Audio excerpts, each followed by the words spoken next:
আমার sweet cute বন্ধুরা, কেমন আছো তোমরা? নিশ্চয় আমার গল্প শুনে শুনে খুব সুখ নিচ্ছ আর আনন্দে আছো, তাই না? তোমাদের আনন্দ দিতেই তো আমি নিয়মিত তোমাদের জন্য নতুন নতুন গল্প নিয়ে হাজির হয়ে যাই। তো চলো, তোমরা যারা এখনও আমার চ্যানেলটি সাবস্ক্রাইব করোনি তারা প্লিজ প্লিজ প্লিজ আমার চ্যানেলটি সাবস্ক্রাইব করে দাও। চলো তাহলে দেরি না করে ভিডিওটি জলদি জলদি করে লাইক করো আর চ্যানেলটি সাবস্ক্রাইব করে দাও। ধন্যবাদ। ওর দিকে অপলকভাবে তাকিয়ে আছি, যেন হারিয়ে গেছি অন্য কোনো রাজ্যে। আমার ঘোর তখনই ভাঙল যখন ঋতু ঘুমের তালে বলল, রাফি। বুঝতে কিছুটা বাকি রইল না যে সে আমাকে প্রথম স্বামী ভেবে শার্টটা আঁকড়ে ধরেছে। রীতির বড় ভাই রাহাতের থেকে একবার শুনেছিলাম। এখনো হয়তো রীতি ওই ছেলেটাকে ভুলতে পারেনি।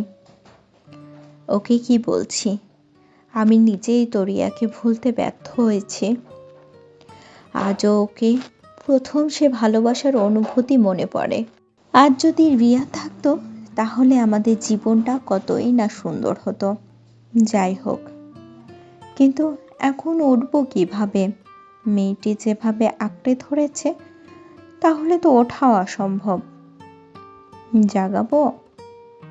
না থাক, বাদ দি। রিয়ার সাথে সেদিনগুলো ভাবতে লাগলাম। প্রতিদিনই ভাবি। ভাবতে ভাবতে কখন যে ঘুমের রাজ্যে হারিয়ে গেলাম বুঝতে পারলাম না। সকালে রীতি সকালে ঘুম ভাঙলে আস্তে আস্তে চোখ খুলে আয়ানকে দেখতে পাই। মুহূর্তের জন্য ভয় পেয়ে যাই। তারপর দেখি আমি উনার শার্ট আঁকড়ে ধরে রেখেছি। বুঝতে বাকি রইল না যে উনি আমার জন্যই এখানে ঘুমিয়েছে। আমি সাথে সাথে ওনার শার্ট ছেড়ে বিছানা থেকে উঠে বাথরুমে যেয়ে ফ্রেশ হয়ে রুমের বাইরে বের হয়ে সোজা কিচেনে চলে যাই। ভাবির সাথে নাস্তা বানাতে থাকি। নাস্তার টেবিলে বাচ্চারা সবাই বসে আছে। উনি আসলে ওনার দিকে না তাকিয়ে সব কাজ করছি। বাবা বলল, সবাই শোনো, আমরা আগামী সপ্তাহে সিলেট যাচ্ছি। আইমান বলল, বাবা হঠাৎ করে? বাবা বলল, হ্যাঁ, কাল তোমার মা আর আমি মিলে পিকনিকে যাব বলে প্ল্যান করেছি। ইশিকা বলল, ওয়াও, পিকনিক। আইমান বলল, আমি যাব না। ইশিকা বলল, দেখ ভাইয়া, মজা নষ্ট করবি না। বাবা ভ্রু কুঁচকে বলল, কেন যাবে না? আইমান বলল, বাবা আমার ভালো লাগে না। আয়ান বলল, বাবা আমার ভালো লাগে না। আইমান বলল, আগে তো তুই সবচেয়ে বেশি এক্সাইটেড থাকতি, এখন ভালো লাগে না? মা বলল, হ্যাঁ, এখন তো আমরা কেউ কয়দিন পর মরে গেলে তখন বুঝবি। এই বলে কান্না শুরু করে দিল। মার কান্না দেখে ঋতুর মন খারাপ হয়ে যায়। বুঝতে পেরে নিধি ওর কানের কাছে এসে বলল, নিধি বলল, আরে চিন্তা করো না, আয়ানকে মানানোর জন্য মা নাটক করছে।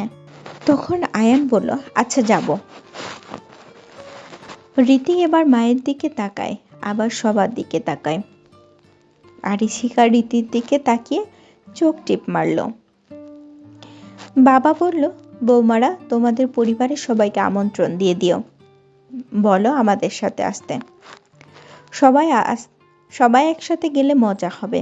নিধি বলল, বাবা, আব্বু আম্মু তো ভাইয়াদের কাছে অস্ট্রেলিয়াতে আছে, তারা আসতে পারবে না। বাবা মন খারাপ করে বলল, ছোট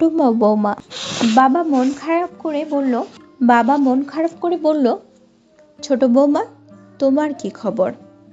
ও রীতি বলল, আব্বু আম্মু তো গ্রামে, তারা আসতে পারবে না। আমি রাহাত ভাইয়া আর মাহিকে আসতে বলবো। বাবা মুখে হাসি নিয়ে বলল, আচ্ছা। নাস্তা শেষে ভাইয়া আর আয়ান অফিসে চলে গেলেন আর আমি মাহিকে ফোন দিলাম। মাহি আমার বেস্ট ফ্রেন্ড। আমরা সেই ক্লাস 3 থেকে একসাথে। বলতে গেলে আমরা কলিজার টুকরা। ছোটবেলা থেকে আমরা একসাথে একে অপরের সব কষ্ট সুখ সব কিছুই ভাগ করে নিয়েছিলাম। আমার কষ্টে সব সময় ও আমার সাথে ছিল। আজ যদি আমরা বেঁচে থাকি তাহলে আমাদের পরিবার আর মাহির জন্য। বিশেষ করে মাহি আমার ডিভোর্স হওয়ার পর পুরো ভেঙে গিয়েছিলাম। মাহি ওর বাচ্চা ছেড়ে আমাকে বাচ্চার মতো দেখাশোনা করেছে। হাসি পাচ্ছে তাই না? কিন্তু যদি ওদিন ওর না থাকতো তাহলে হয়তো ওই দিন মরেই যেতাম। কিন্তু এ ব্যাপারে মাহি আর আমি ছাড়া কেউ জানে না।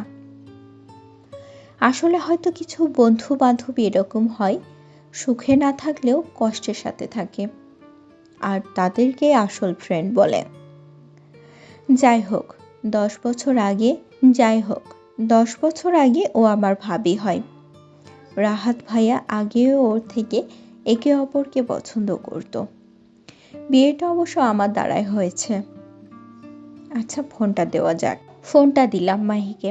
মাহি বলল, হাই জান, আজ আমার কথা মনে পড়ল? রীতি হেসে বলল, কেমন আছিস? মাহি বলল, তোকে ছাড়া ভালো থাকতে পারি বল? তোর ভাইয়া কি এমনি এমনি বলে তার আপন বোন তার সতীন? রীতি হি হি করে হেসে উঠল। রীতি বলল, আচ্ছা শোন, পিকনিকে সবার কথা বলবো। রীতি বলল, আচ্ছা শোন। এরপর পিকনিকের কথা বলল সবাইকে। বলল, ভাইয়ার তো কোনো কাজ নেই, আসতে পারবে? মাহি বলল, তোর ভাইয়ার কাজ থাকলে রশি দিয়েও বেঁধে নিয়ে আসবো। আমার জানের সাথে কতদিন পর দেখা করার চান্স পেয়েছি, এমনি এমনি হাতছাড়া করবো নাকি? রীতি বলল, আচ্ছা রাখি তাহলে, বাই। 1 সপ্তাহ পর আর সবাই পিকনিকের জন্য বের হচ্ছি। 3 দিনের জন্য যাচ্ছি। বাবা একটি মিনি বাস নিয়েছে। ভাইয়ারা আসলে সবাই একসাথে রওনা দিব। ইশিকা বলল, আচ্ছা মাহি আপু, একটা জিনিস ভাবছিলাম। নিধি বলল, আমিও। মাহি বলল, কি? ইশিকা বলল, তুমি আর রীতি ভাবি নাকি আগে থেকে ফ্রেন্ড, তাই না? মাহি বলল, নিধি বলল, তাইলে তোমার ফ্রেন্ডকে একটু মজা আর দুষ্টুমি শেখাতে পারোনি? সারাদিন গুনে গুনে কথা বলে। মাহি একবার রীতির দিকে তাকালো, তারপর রাহাতের দিকে তাকিয়ে রাহাত আর মাহি দুইজনে হেসে দিল। মাহি বলল, আমি রীতিকে দুষ্টামি শেখাবো? রাহাত বলল, আপনারা বাসছেন যে এখনো শান্ত হয়ে গেছে, আগে সারাক্ষণ বাদরের মতো শয়তানি করত। সবাই রীতির দিকে হাঁ করে তাকালো, মনে হলো ভূত দেখেছে। রাহাত বলল, সারাক্ষণ শুধু দুষ্টুমি মাথায় ঘুরত, কখন কার সাথে মজা নিবে। হাসতে হাসতে হঠাৎই চোখ থেকে জল এসে পড়ল রাহাতের। কাঁদো কাঁদো গলায় বলল, এখনো দুষ্টুমিগুলো খুব মিস করি। বাসে পুরো পরিবেশ থমথমে হয়ে গেল। নিধি সিচুয়েশন সামলানোর জন্য বলল, চলো সবাই গানের কলি খেলি। রীতি সবাই গানের কলি খেলছে আর আমি বাইরের প্রকৃতির সৌন্দর্য দেখছি। চোখ দুটি বন্ধ করে বাতাস অনুভব করছি। হঠাৎ আয়ানের দিকে চোখ পড়ল। রীতি তার চোখ দুটি বন্ধ করে বাতাসে ছোঁয়ায় অনুভূতি নিচ্ছে। ওর চুলগুলো বাতাসে উঠছে। আয়ান চেয়েও নিজের চোখ সরাতে পারছে না। হঠাৎ করে বাসে ব্রেক দেওয়ায় ঘোর ভাঙল তার। ড্রাইভারের সাথে কথা বলে জানা গেল বাস নষ্ট হয়ে গেছে। আয়ান দেখল রীতি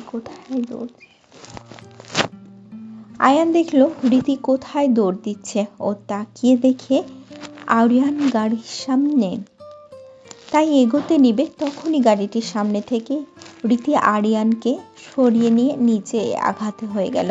আয়ান দেখে রীতি কোথায় দৌড়াচ্ছে। ও তাকিয়ে দেখে আরিয়ান গাড়ির সামনে। সে এগোতে নিবে তখনই গাড়িটির সামনে থেকে রীতি আরিয়ানকে সরিয়ে নিয়ে নিজে আহত হয়ে গেল। যে দেখি মাথা থেকে সমানে রক্ত পড়ছে। কোলে ওর মাথা নিয়ে রুমাল দিয়ে মাথার রক্ত আটকালাম। গাড়ির চালকটি বলল, ওকে গাড়িটি নিয়ে যেতে। আমি রীতিকে কোলে উঠিয়ে নিলাম আর সাথে মাহি ভাবিও গেল। আর বাকি অন্য ব্যবস্থা করে আসবে বলছে। ওর মাথার রক্ত থামার নামই নিচ্ছে না।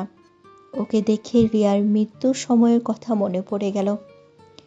ও গাড়ি চালানোর সময়ই ও অ্যাক্সিডেন্ট মারা যায়। ওর মাথা থেকে খুব রক্ত পড়ায় ওকে বাঁচানো সম্ভব হয়নি। আমিও সেদিন ছিলাম না ওর কাছে, তাই ওকে বাঁচাতে পারিনি। কিন্তু আমি রীতিকে কিছু হতে দিব না।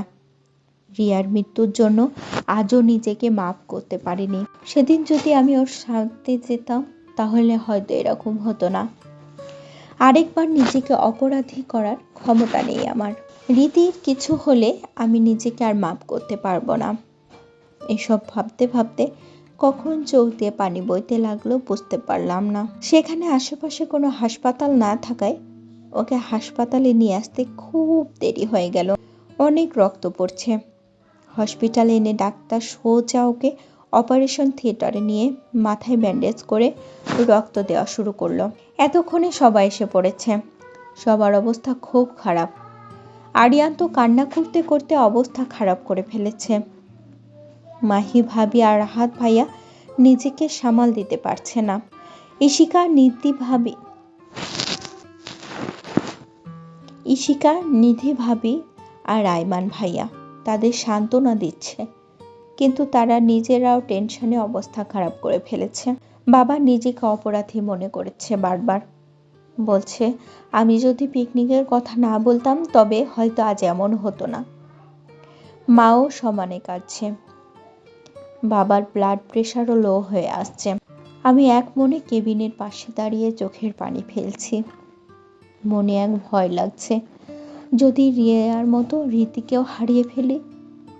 এই ভেবেই দমটা যেন বন্ধ হয়ে আসছে। ডাক্তার কেবিন থেকে বের হলে সবাই তার কাছে গিয়ে জিজ্ঞেস করতে থাকি। ডাক্তার বলল ওনার মাথায় অনেক বেশি রক্ত পড়েছে, তাই ওনাকে রক্ত দেওয়া হয়েছে। এখন আমরা কিছুই বলতে পারছি না, কারণ ওনার অনেক রক্ত পড়েছে।